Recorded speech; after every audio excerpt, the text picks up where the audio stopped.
So today, the 2nd of Nisan, Beis Nisan, it's the day of the passing of Rabbi Shalom Dov Ber, the 5th Chabad Rebbe.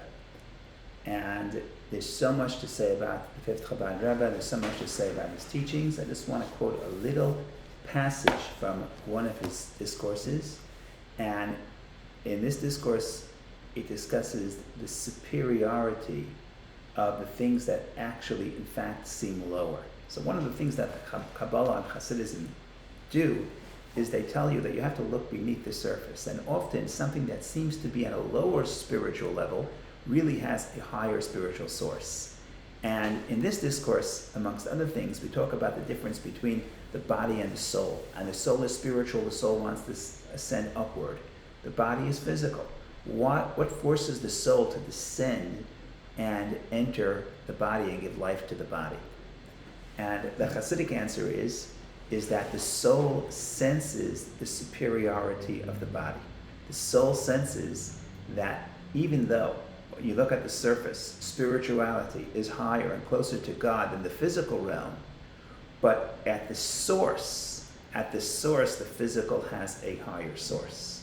A lot more to say about this. This could be a topic, this could be an hour class in itself, but it's to read a little passage. So here we go.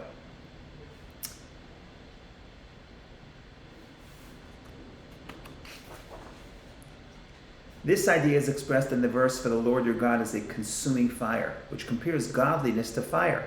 For just as the nature of fire is to ascend upward, so too godly light is constantly in a state of ascent, rising from one elevation to the next within his essence.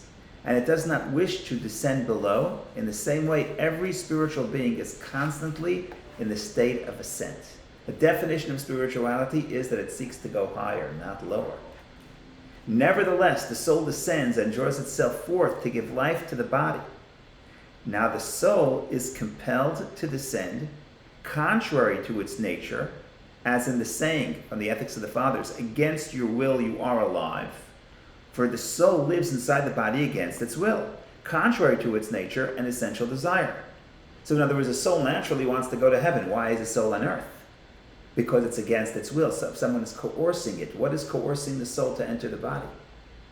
So Rabbi Shalom Ber explains, and what indeed coerces it? The body. For the source and origin of the body transcends the soul.